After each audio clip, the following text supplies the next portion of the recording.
Good evening, everyone. Thank you so much for joining us. I'm going to give it a couple more minutes and then we'll get started.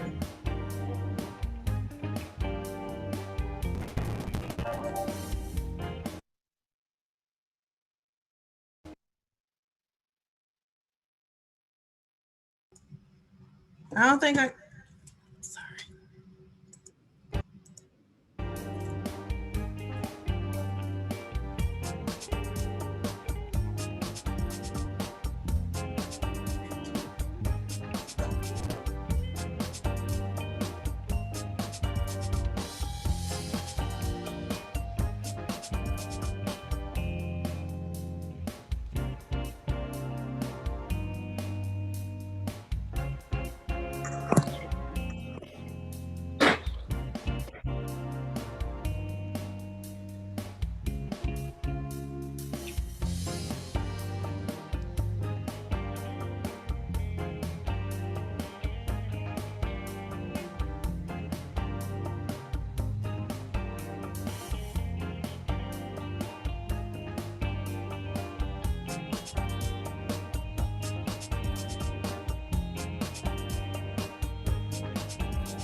All right, all right, all right. Can everybody hear me? Give me a thumbs up.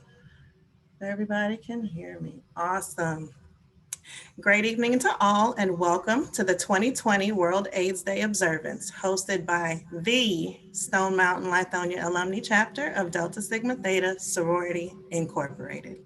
I would like to extend a warm greeting to our esteemed president, Danette Battle, our community partners, our dynamic speaker for the evening, my sorors and Divine Nine brothers and sisters, and all of our community supporters.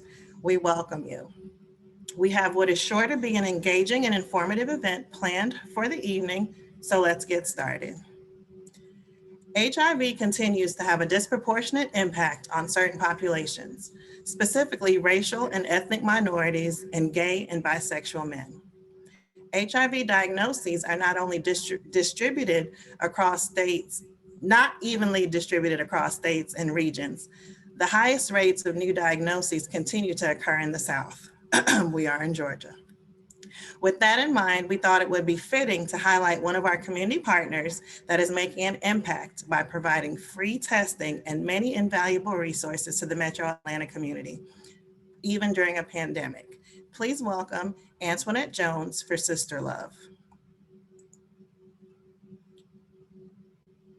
And Antoinette, you can unmute yourself.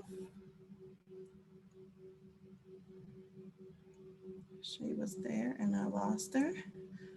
Sorry, Technology Chair, do you see her?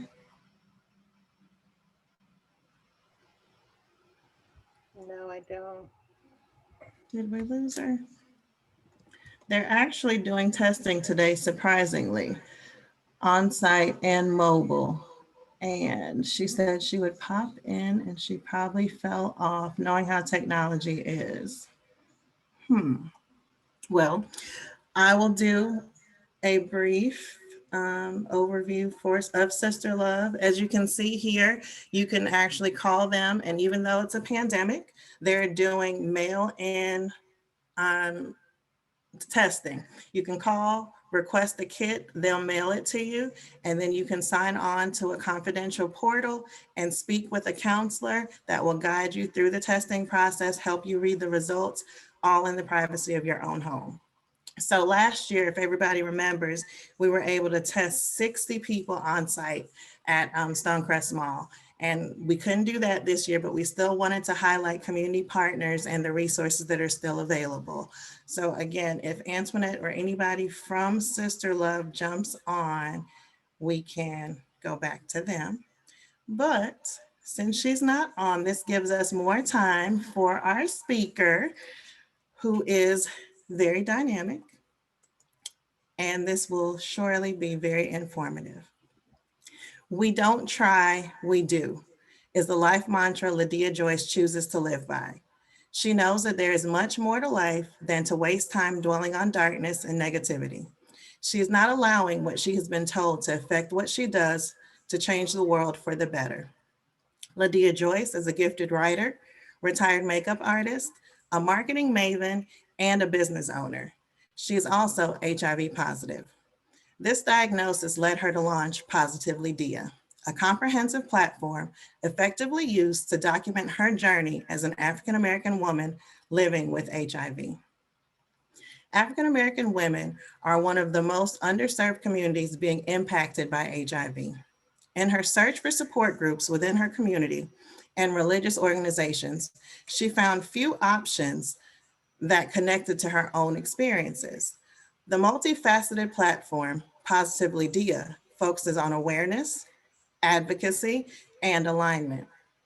Joyce seeks to expand information on the human immunodeficiency virus and ways to prevent transmissions. Through ongoing educational courses, interactive presentations, and active communities, Joyce desires to change the face and the stigma associated with HIV and Black women and its effects on the Black community. Joyce's goals are to help women overcome adversities, educate Black women on how to champion women living with HIV, and support women ready to beat the odds and live a happy, healthy, and healed life as someone diagnosed with HIV. She leads Positively Dia, The Positive Experience, positive, and still pretty. Joyce is a graduate of the University of Memphis. She's a dedicated and distinguished member of Zeta Phi Beta Sorority Incorporated. She is a proud Memphian slash Brooklynite at heart who is currently residing in her hometown. She is a world traveler, leads an active lifestyle, and loves to interact with her supporters on social media and in real life. Please welcome Lydia Joyce. Hey y'all, can you hear me? Can you hear me? I can hear you. Thank you for joining us. Thank you for having me, Kamara. Somebody from Memphis. All right, hey Memphis in the house. Like Kamara said, we're gonna make this interactive. I used to teach. So with that being said, y'all gonna have to talk to me. So if you're gonna come off of mute or you can chat, that's fine. Like she said, I'm Lydia Joyce, and I was diagnosed with HIV back in September 29, 2016. If the name and voice sound familiar, there was a commercial that was running about this time last year, and it started off saying, "Hi, my name is Lydia, and it's more than me than HIV." That was me. I know I came into your homes probably 2 to like 35 times a day, depending on what station and what channel you were on. Yay. Thank you, Mrs. Reeves. But yes, that's me. I tell people what I do. This is hard work. This is ministry. And I don't take it for granted to be able to share space with you all this afternoon, this evening, as Black women who are showing up and showing out in this world. Let me see. I'm real candid with these type of things. It's nothing scripted. I'll go into, well, I was 36 when I was diagnosed. My partner at the time was somebody I knew for 10 years. This was not someone who was new to me. I like to say that he was the IBM, the ideal Black man. He was, a distinguished graduate of HBCU. I like to say that he worked for the Alphabet Boys, worked for one of those agencies. He was active in the military, and we were talking about making transitions, somebody move closer to somebody else to pursue, relationship and do what grown people do. So this is not something that was new to me. This person wasn't new to me. I also would like to share that most Black women who were diagnosed with HIV, I'm sorry, y'all, that's my ring. It's very loud and disrespectful. Sorry. Most Black women who are diagnosed with HIV know their partners and know them very well. Contrary to popular belief, over 85% of all cases of Black women and new HIV transmissions are transmitted through heterosexual sexual contact. That means the stigma, the stereotypes, the myths that media will portray as us being, victims of survival sex work, of us, and that's me being, candid and not PC, but crackheads and those of that nature. That's far from the truth. I know most of us here are probably mothers or who have had children, and I just do this to kind of break the ice. I want you to think about your youngest child and how old they are. And if you're not constantly getting tested, that's the last time that you had a comprehensive, a full panel for STI and STD testing. So HIV testing has no respect of social economical status. It has no respect of marital status. It has no respect of age. Just gonna run through some stats because, they're kind of staggering. I hope everyone here knows what HIV is, right? I don't want to assume that no one knows what HIV is. A full panel testing. Thank you for asking questions, Ms. Mormon. A full panel testing. In the state of Georgia, I believe it is a opt-out. I live now in Tennessee. I used to live in Atlanta. I lived in Brooklyn. I'm back home in Memphis. And I believe Georgia is, depending on who your doctor is, you have to opt out of an HIV test. A full panel means that you're being tested for everything, to include HIV, herpes, all STIs and STDs. I tell people, when you go get a physical, ask for a full panel. It is the most comprehensive test that you can ever take. It's a test that will run everything from your potassium to making sure where your status is when it comes to HIV. It's one of those tests, it's almost 4 to 5, 6 pages long. In certain states, you have to be very specific to ask for it. And to say that Tennessee, HIV testing is a opt-in state. And if we look across the Deep Nine or the Deep South, where over half of Black people live and a large percentage of all HIV cases are, a lot of those states in the Deep South, or the Deep Nine as we call them, are opt-in states. They're not opt-out. So you think about how systematically HIV is not just a health issue, it is a systemic and social, economic, and social justice issue. If you think about where most of the cases are, who's being impacted, Black women are the largest group behind all races of gender loving men. That means Black, same gender loving men, Black gay men, white gay men, Hispanic. If you take the whole group of gay men or same gender loving men, Black women are top 2 in the population across the United States when it comes to HIV, new HIV transmission rates. So asking for the full panel is paramount to make sure that you know your status from HIV to if you got high cholesterol, if you're pre-diabetic. It's one of the most comprehensive tests that you can take. And I hope that answers your question, Ms. Mormon. As far as the stats, in the United States, the Black people, we make up 13% of the population, but we make up over half of new HIV diagnoses. And that's of 2018. Throughout the world, throughout the United States, 1 in 7 is HIV positive, but they don't know their status. An alarming rate when it comes to Black women, or Black women, period. Every 35 minutes, a woman tests positive in the United States for HIV.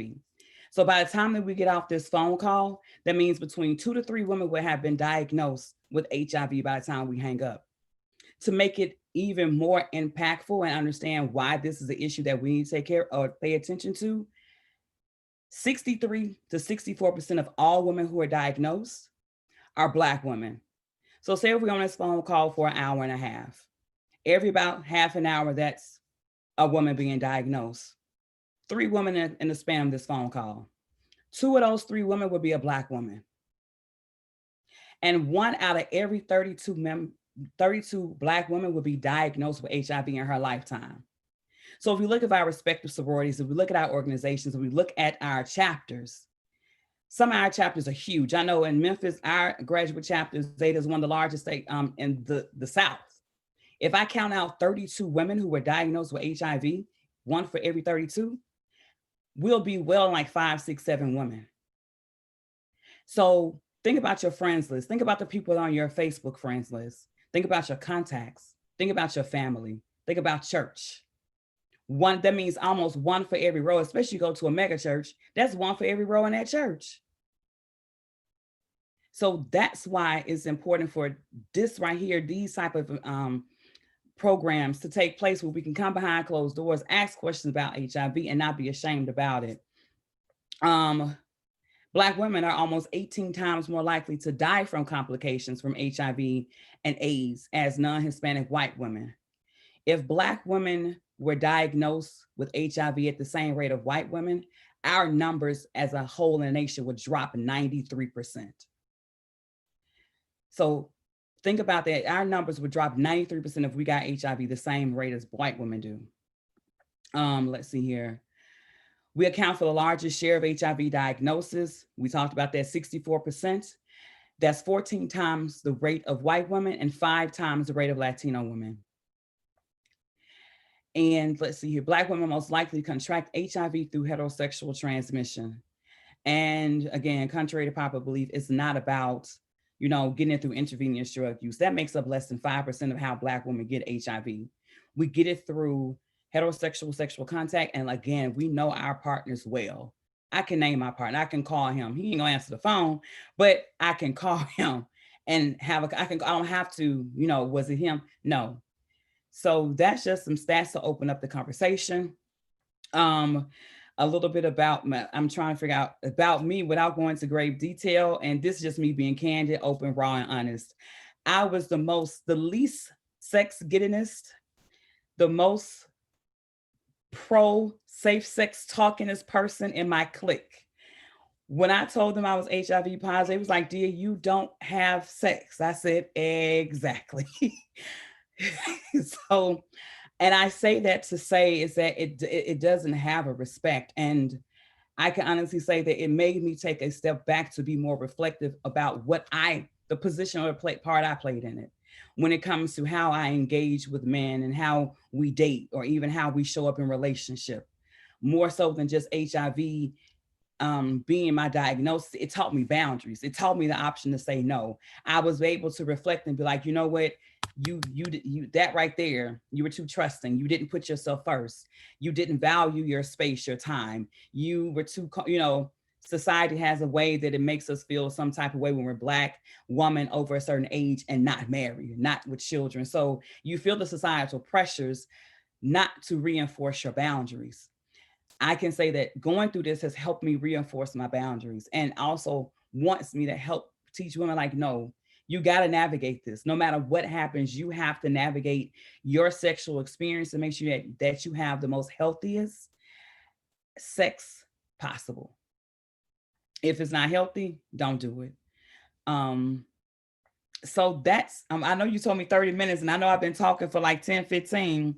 Okay. I was like, you're good. I'll just throw out a random question. Okay. Somebody, go ahead. You were saying that you were going to tell us about how you figured out that you were, what made you go get tested and all that. I always got tested from the time I was 22, and I think I had a rude awakening. College campuses teach us a lot, foolishness and otherwise.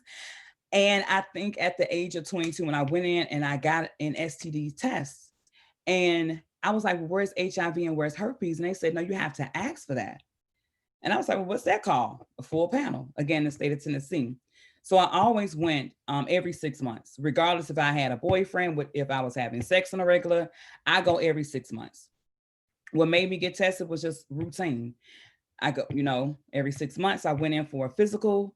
And at the time, they were like, well, are you sure you want to get an HIV test? I was like, yeah, I want to get an HIV test. At the time, I had no present symptoms. I didn't know. I was just tired. I was to the point that I was fatigued. Fatigued and tired are two different things. But again, here goes, Black women with our cape. We're showing up in society. I was opening up a business. I'm back at home. I'm working full time. I'm going to the gym 5-6 times a week. I'm just thinking I'm tired. But, we're told that, sometimes you're going to be a little tired when you're trying to pursue dreams and you're trying to open up a business and you're working 9 to 5 and you doing this and you're trying to be fine and, you got to travel. So I just thought that was just me travel, being a Black woman, but I was extremely fatigued. And I went in to get tested for during a physical, made sure I opted in. They gave me a call later on that week and said your HIV test came back inconclusive. Being a woman of faith, I was like, I'm not thinking nothing of it. You just need some more blood, because somebody lab messed up. They went back that following Monday to take a follow-up test. And they said, we'll give you a call on Thursday to let you know what your status is. I'm thinking they're going to call and tell me to come in at a particular time. No, these good people told me over the phone at 5 o'clock traffic while I was driving home. They violated all type of HIPAA laws. And it was 4:37. I'll never forget, on Saturday. No, it was a Thursday, September 29, 2016. And the phone call said, Ms. McNeil, you are indeed HIV positive.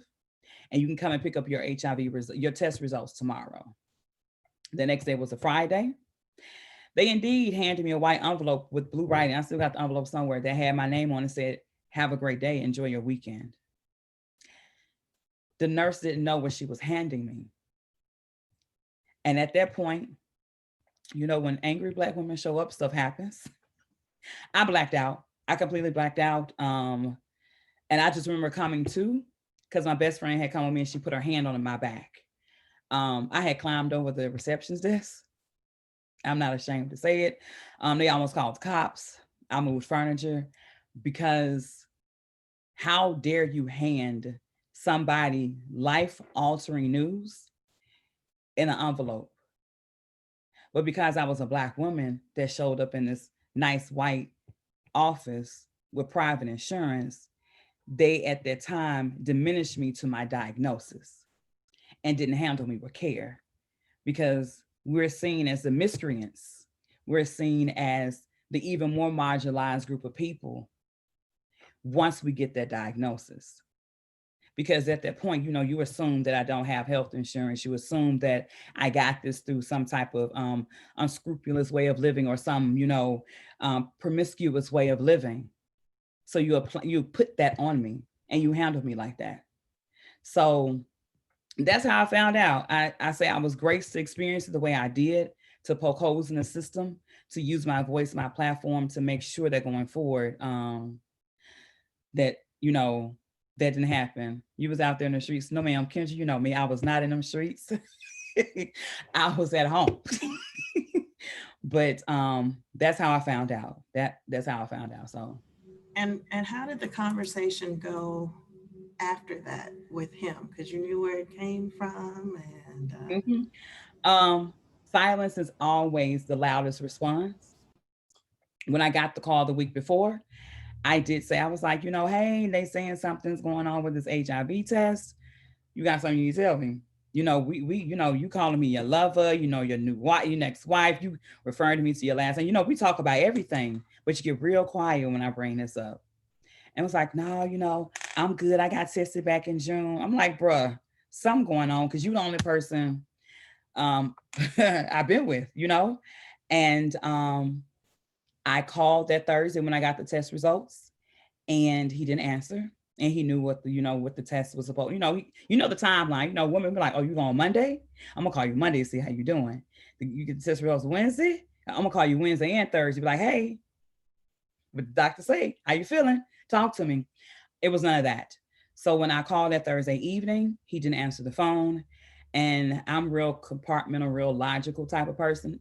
And I said, you've had sex with someone without a condom who has been diagnosed with HIV. It is imperative that you get tested every 3 months for the next year. And I explained to him what to ask for. I hung up that phone and I haven't talked to him since. wow, that I have nothing. Okay, so But then after that, then what do you do as Black women? We're okay. What's the next step? What do we do? How do we fix? And there's no fix. So what are the next steps? I realized, well, my therapist helped me realize that either we get really emotional or we get really logical. And that's just basically Black women's, responses. We either get really emotional or we get real logical. I'm one of those type of people. I got real logical. And I was like, I can't die. I'm gonna come back to that. I can't die. And I knew that I needed to get in care. I didn't know what this looked like. I knew I needed to be on some type of medicine, but I didn't want to die because all I knew was that HIV untreated leads to death, point blank in the period. So I started trying to find doctors, get it connected to care, finding those things to help me make sure I was my healthiest self. Mentally, I had to become, I call it self-full. Some people call it selfish, but I had to become self-full. And we're so programmed to be and show up for everybody else for ourselves that I legit had to have a conversation with the tribe. That's why I call my people my tribe. And I was like, y'all, Medea can't show up like that. I can't. I need everything I poured into you. And this season, I need y'all to pour back into me. And as Black women, it was a huge level of vulnerability.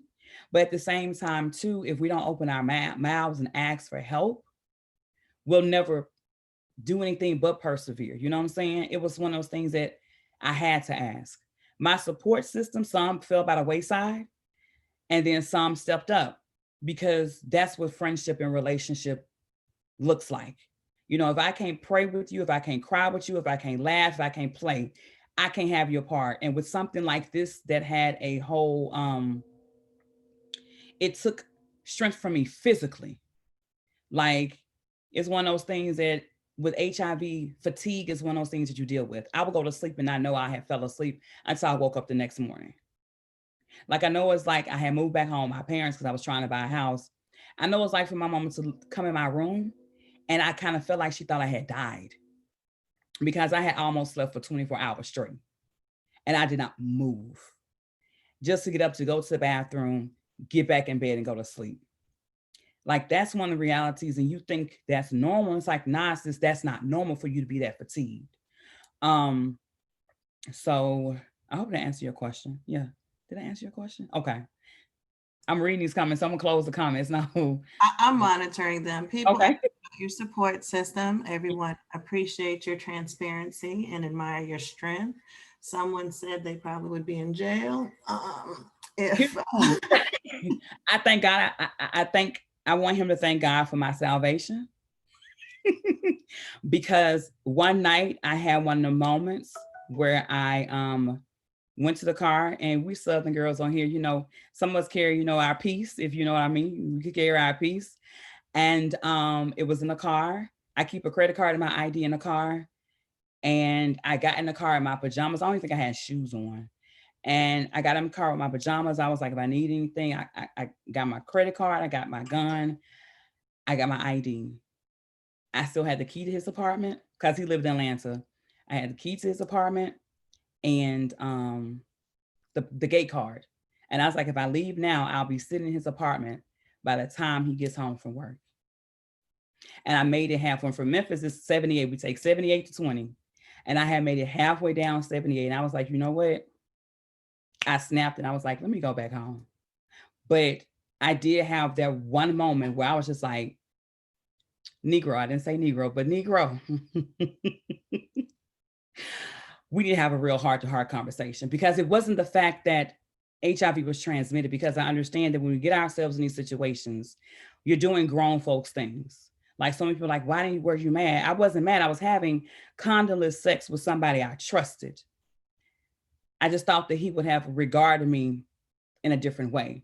And I can't be mad at anybody else but myself, because I allowed somebody who didn't have my full self-interest play a part in my full self-interest, if that makes sense. So yeah, I ended up in jail, but I could have. But God, right? God. Someone asked, when did you forgive him? Oh, y'all asking real questions. Whee! When did I forgive him? I don't think, and we're gonna be transparent, I kind of just moved on from any validation from him in that moment, be it forgiveness, be it anything else. I think I just got to a point that I focused so much on making sure I was good that forgiving him became like a non-factor. Because you never really get over something, you get through something. I hate when people say, just get over it. Nah, you can't get over it. That's an experience that happened that impacted your life. You have to get through it. And I think just getting through it, and maybe whatever I had, I inadvertently forgave him, but I ain't never said it out loud, and I probably won't. Hey, we're being transparent. It happens. Several times we've had to just walk away from a situation for our own sanity and peace. Yes. Someone asked, did you keep track of your numbers and self-educate, or people helped you? Track of my numbers as far as like my CD4 count, as far as my white blood cells. Oh, yes. Most of the time with most infectious disease doctors, that's the specialist that handles like HIV, certain mumps, things like that. Like if you look at the TV now with COVID, it's a lot of infectious disease specialists that are talking about it, because it is a virus that's highly contagious.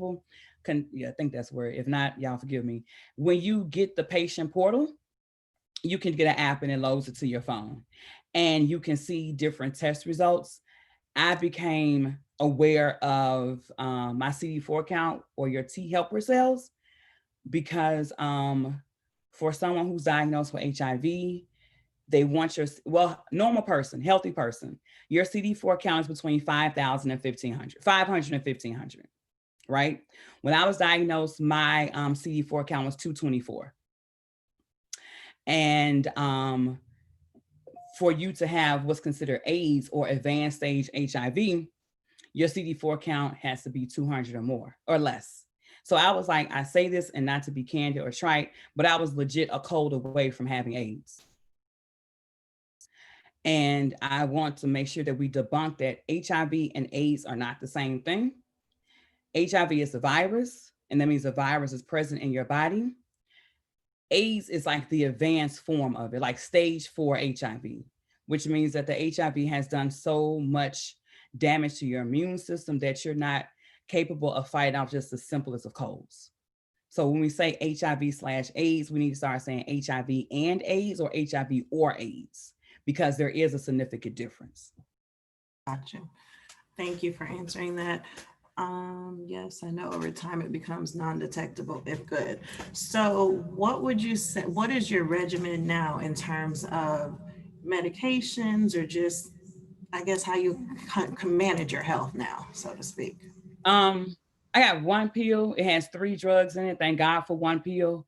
Because I know with some people, yet depending on the strand, because even today, depending on the strand of HIV, because they have it like down to the strand, some strands require multiple pills or cocktails, as they used to be called, to help suppress the virus in your body. So I take one pill every day. It has three, it's comprised of 3 drugs in one pill. And that's my regimen, as far as medication. And I make sure I exercise. And yes, there are multiple strands of HIV. I just saw it pop up. There are multiple strands of HIV. But I take one pill, but I also take a lot of supplements to build my immune system, because people forget that although HIV is a sexually transmitted disease, it doesn't mean, I tell folks, all this still works. My immune system took the greatest hit. So I have to do what's necessary to build my immune system. So my Echinacea Golden Seal supplements, you know, I'm drinking sea moss, I'm drinking elderberry and stuff like that to make sure that's healthy. Okay, to piggyback off that, we are in a pandemic. So someone Mhm. says, is your risk for COVID higher? My risk for any um cold infection disease is higher because of the impact that my immune system took. So I quarantined for 75 days straight by myself. My friends wouldn't come inside my house. They wouldn't let me come outside the door. I literally just walked. I was able to, they tracked me. I was able to go either ride my bike or walk in the park. I came home. That was it. They ran my errands for me because we didn't know what it was going to look like in March and April. So I would come. They were like my little ravens. I have groceries on the porch, stuff tied to the door, because they were like, nah, sis, you stay inside. We got this. That's good. That's awesome. Your village supports you. Um, No. question, have you been in any romantic relationship since your diagnosis? If so, sorry, it started scrolling. If so, how did you have the conversation with your partner? Y'all talking about disclosure. I just had this conversation this week. Yes, I started dating probably like 2 years again, a year and a half ago. Because I felt like I was ready. I got to a place where I was settled. I was like, I'm ready to date again. It is a very interesting. Um, if you add dating already, it's interesting. It's another level of interesting. Black men, black heterosexual men, and HIV are a funny, funny thing. Just for example, this week I met 2 guys like in the last couple of weeks. Disclosed we were supposed to have one. I was supposed to have a date with this weekend, and it involved us going out over the weekend, like hotel stay, this and third. And because we all grown, because the possibility of sex could have happened, when that enters the conversation when I'm dealing with men, I make sure to disclose. And I do it in such a way, disclosure is a two-way street. Disclosure is not just for one person. And I say my HIV is undetectable. Your toxic masculinity and your childhood dramas ain't undetectable, and they transmittable, and they can hurt me more than me having HIV, if that makes sense. So one guy disclosed, I have yet to hear back from him. And that's usually how it goes. They'll thank you for your vulnerability, commend you like, hey, you're very strong. I'm sure it took a lot for you to say that. And then I never hear from them again. And then I have those who are just like, listen, I don't know what this looks like. I'm not sure how to navigate it. But if you teach me, because I'm interested enough and I understand that all of us have some type of, I like to call a semicolon or a caveat to our story. If you teach me, then I can walk through this with you. So it's usually 50-50. Disclosure at this point now, I still get a little bit of angst about it, because even though you're used to the blowback, it doesn't ever get easy. You like, I really liked him. Oh, like, I really wanted to go out this weekend, y'all. Like, I really wanted my weekend date. And I'm just like, now it's just like, and you try not to beat yourself about it, because you understand that although it's not you per se, it's still something that's attached to you. You have to deprogram taking that hit so personal so many times. Thank you. Someone says, in addition to being a speaker and using your platform, what's next for you? Addition to being a speaker and using my platform, studying for the LSAT to go to law school. Yeah. So I did this 15 years ago. My faith, I guess my mindset wasn't in the right place to follow through with it. But literally, I started 12-week boot camp on Wednesday and plan on taking the LSAT in April to do law school because now social, human rights, civil rights, decriminalizing HIV is paramount for me. So yeah, that's what's next. Awesome. Can some strands of HIV go undetected? If so, is it because of the medication? Once you have HIV in your system, a lot of times you can have in your system and doesn't show up. But like it could be in your system for up to 10 years. But certain stressors cause it to pop up. So for me, looking back and talking to the doctor, I know I contracted it from him back in February, March of 2016. And I had been going to the doctor and doing blood tests and doing A1Cs and never showed up. But it showed up in September of that same year. So that's why, I hope that answers, I think that answers that question. Awesome. Everyone, thank God for good friends, great support system of friends. You will find a man who will love you right. Thank you for your transparency and honesty. You seem as strong and resilient as we Black women always are. How do you deal with your down days? Do you find yourself still grieving being diagnosed? My business, no, explain. Not grieving. I got to the point that it was bittersweet, and then I looked up and it was less bitter and more sweet. So I'm a realist when I look at certain things and how I, how I just approach certain things. Like I had to be really realistic about it. And I understand that this is a calling. God told me that I was to be what it was I was looking for. So because of that, I took it with a different perspective. Sometimes because I'm reminded every night when I take that blue pill that I'm HIV positive, a lot of times you'd be like, damn, that's a lot. But as far as like grieving, no, but I have my moments that it gets more bitter than sweet, and the other times it's more sweet than bitter. Got you. Nice. Congratulations in advance. That's with regards to the LSAT. Thank you. Give us one piece of advice. Give us a word. A word. I should probably save that one for the end to close out on. What advice would you give a young woman who's 23, dating, and live in Atlanta? A piece of advice when dating.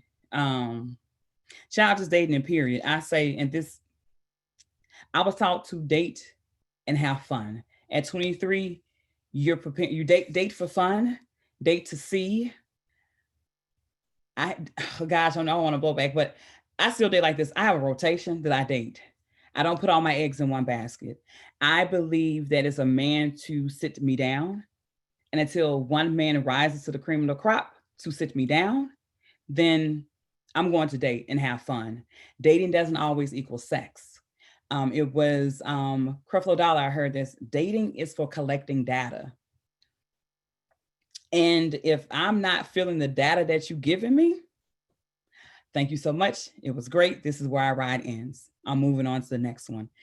I would say date to have fun, but also if you choose to engage in sexual relations with these men, make sure that you don't, because we'd be like, know your status. No, you need to know your status, know his status, talk about it, have open and honest conversation. Make sure you got protection, meaning, condoms, lube, internal condoms, external, have what it is to make sure that you center your healthy sexual pleasure above any all things. If that man cannot respect that, he won't respect your body. So that's my advice. Like, make sure that your sexual pleasure is paramount, but make sure you do it in such a way that's healthy.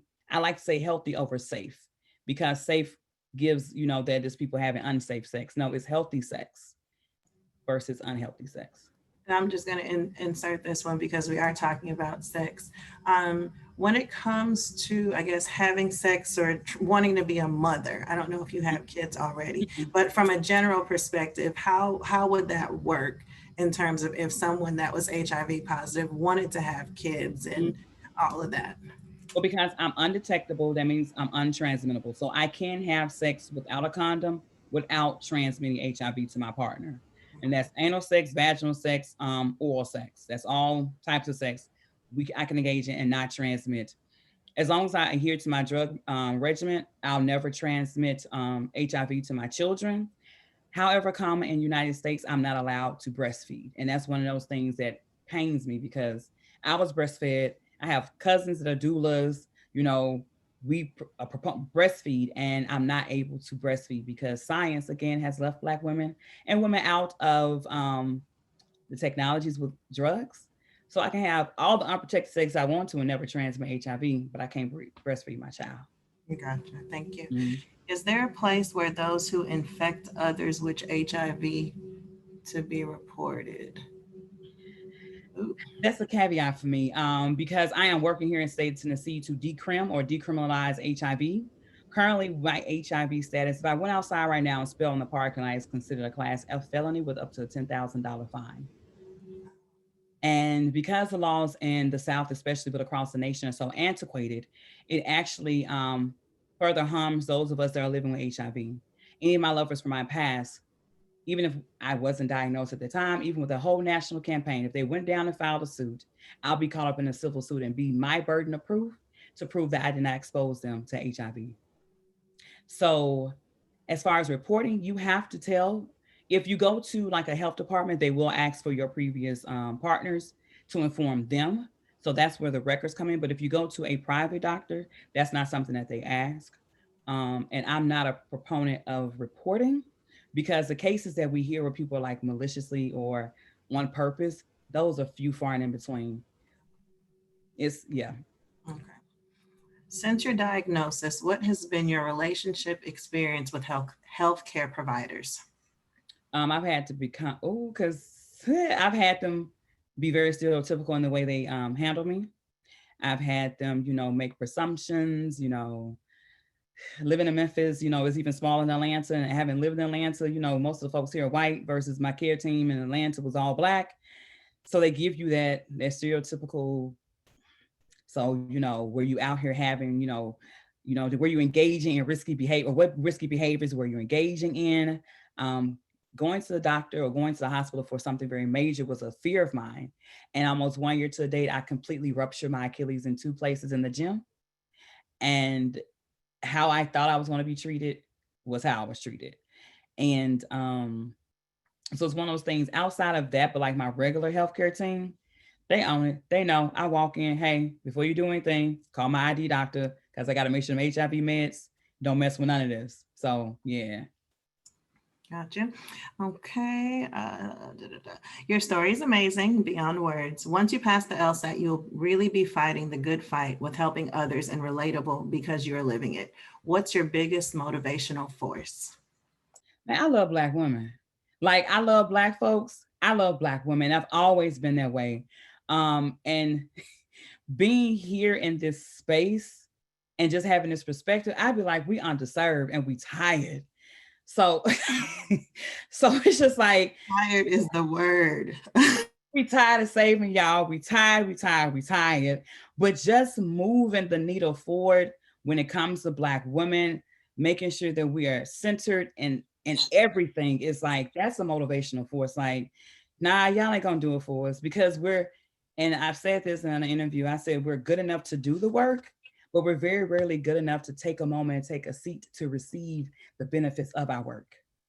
Like we show up and show off for everybody else. When can we sit down and benefit from that?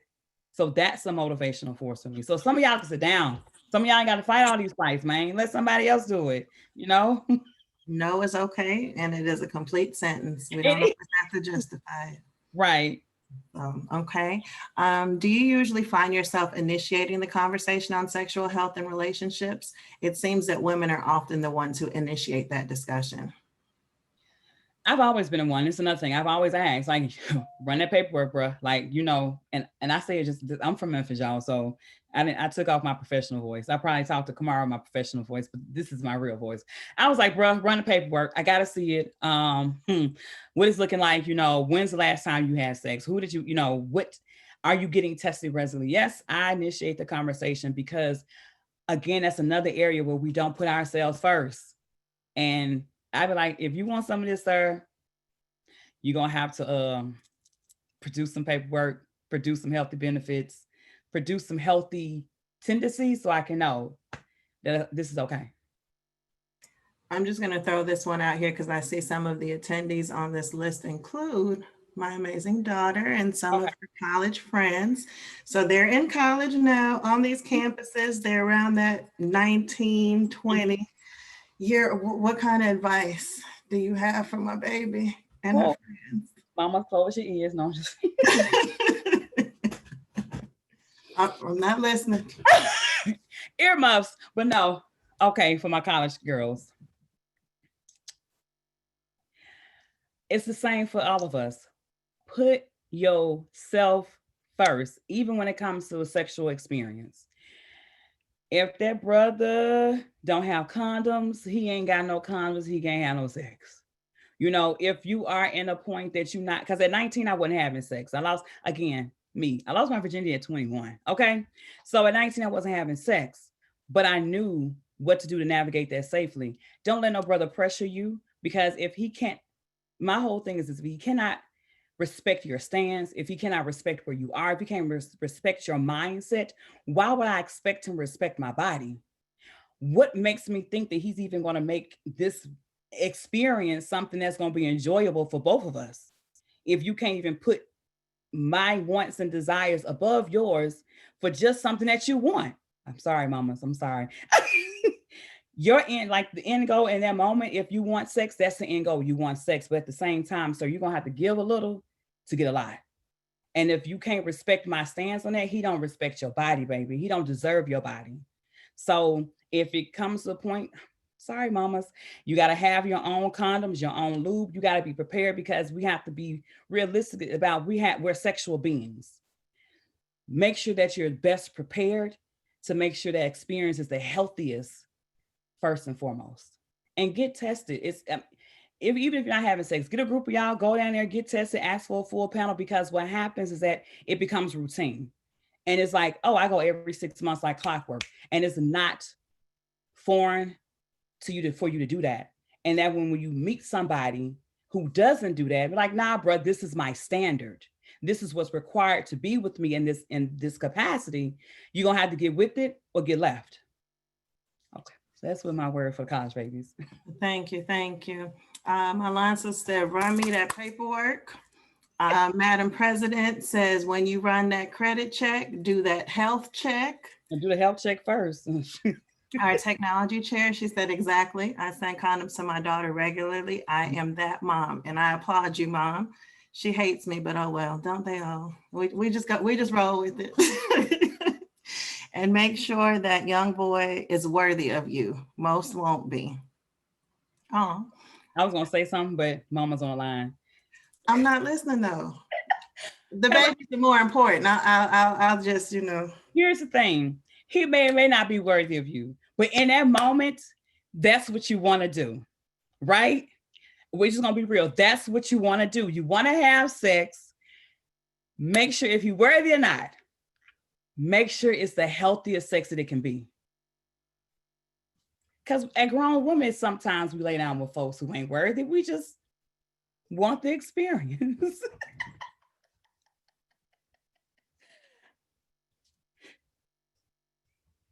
You muted, Kamara, unless I'm muted. Thanks, babe. All right, yeah, I plead the fifth on that. For several people, that stories you may hear in a locker room, I won't, Anybody else have any questions? I definitely test every 6 months. My mom preached you to me. See? Oh, you don't hate me. Thank you. I love you too. Oh. Okay, any more questions for our amazing presenter? This has been great. Thank y'all. Thank you. This is an amazing experience, very informative. She's here, she's open. When else can we ask these questions? Oh, that's right. She has platforms. We can reach out to her on social media. Yes, you can find me on social media because I'm doing this till 9 o'clock tonight, y'all. So till 9 o'clock. It's World AIDS Day. Usually I'm traveling, so now it's just like back. I've been talking, so yes, so I'm running to another one. You can find me Madam on President just sent one. Are medical professionals doing contact tracing? contact trace tracking. Contract, yeah. They do it again. It's so steeped in the criminalization of HIV.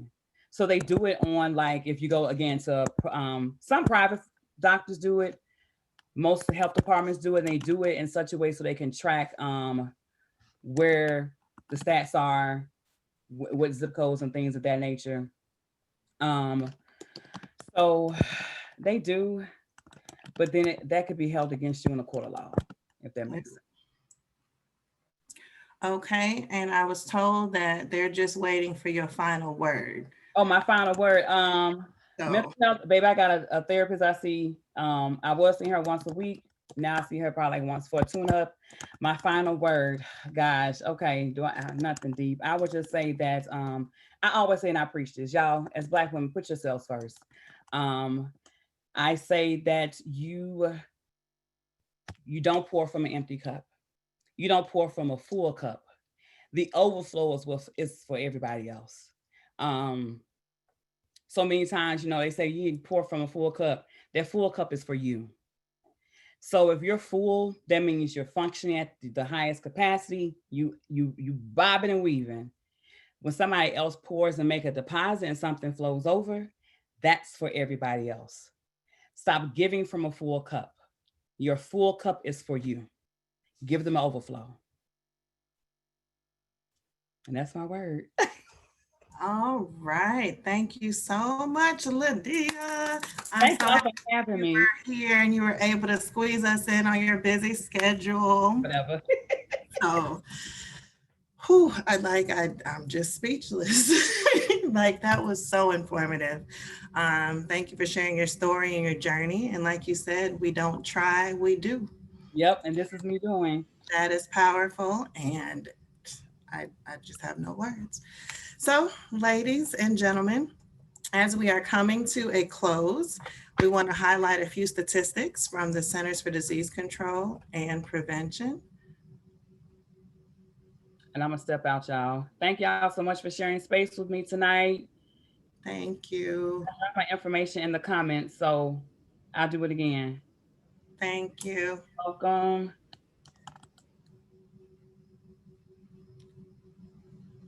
And we're going to start with Lanice. You can unmute yourself.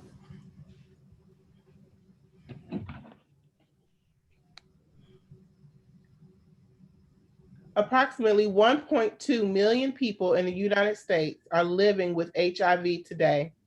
Unfortunately, around 14% of them, that is 1 in 7, do not know and need testing. An estimated 36,400 new HIV infections occur in the United States in 2018.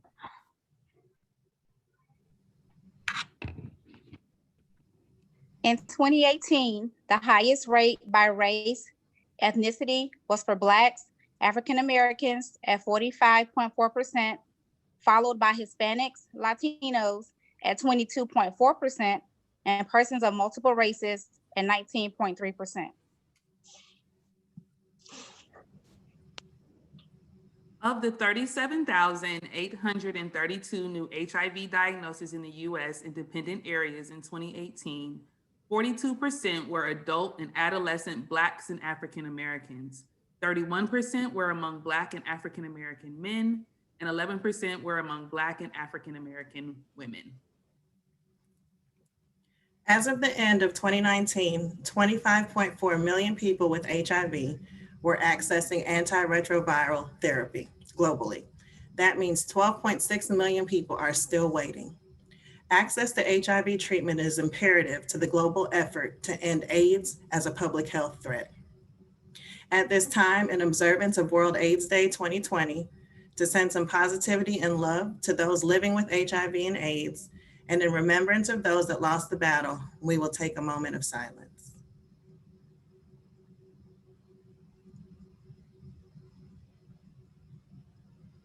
Thank you. Wow. Whew. What a great night. Did you guys learn a lot tonight?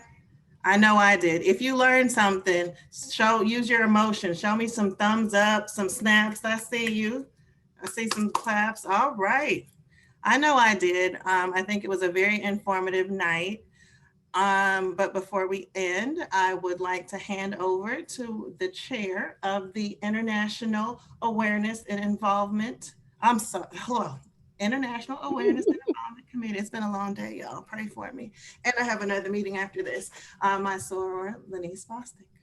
Greetings, greetings, greetings, everyone. First, I want to take the time to thank all of you all, sorors and community members, for joining us today as we learn more about, now I know there is a difference between HIV and AIDS. And so we had a long talk today about AIDS.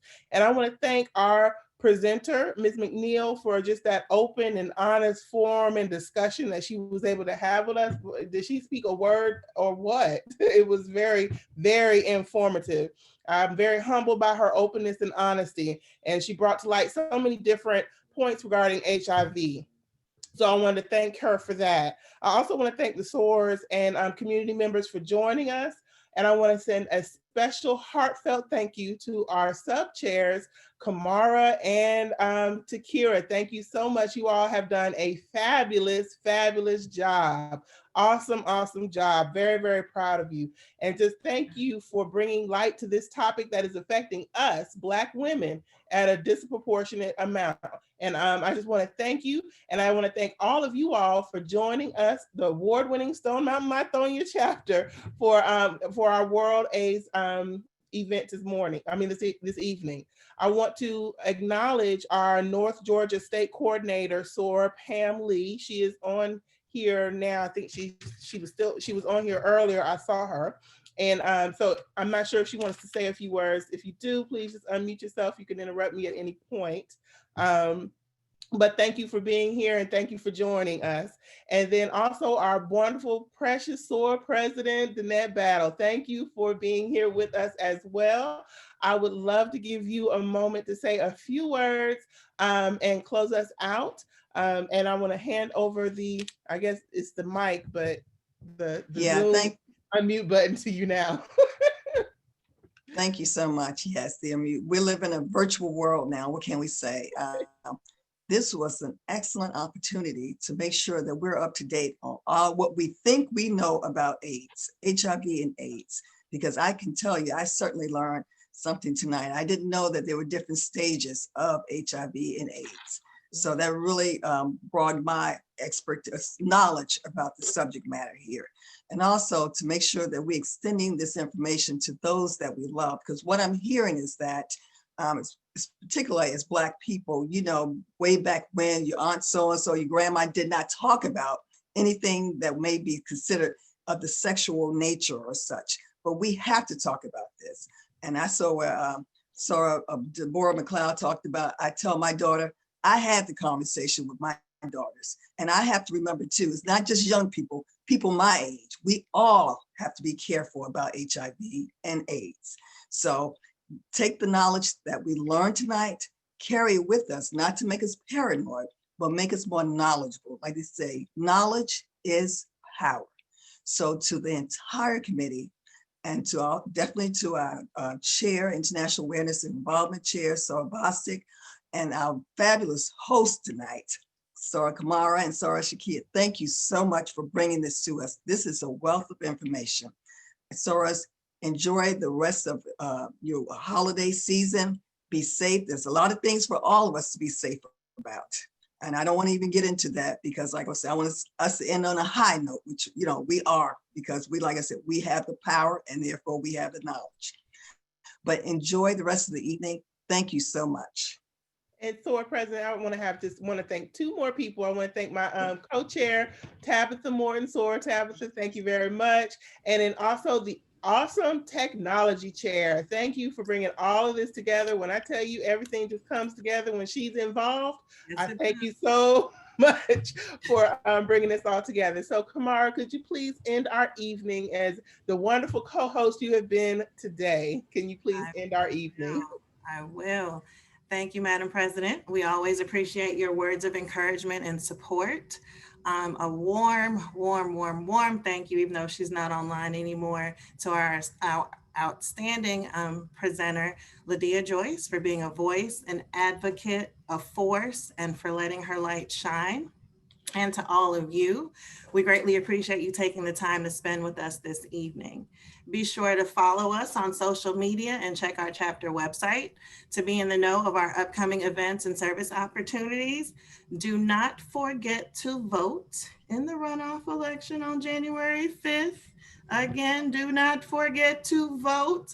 I see someone has a sticker on. I see you, Soror. Do not forget to vote. I know we have some non-Georgia people here, but you know, my Georgia people, I've heard entirely too many, my vote doesn't count, my vote doesn't count. If ever this election showed us that our votes count, so please vote. So in this time of social distancing, we send positive vibes, virtual hugs, and lots of love. We look forward to continuing to serve you all in the name of Delta. Enjoy your evening, have a wonderful week, and happy holidays. Thanks for joining us.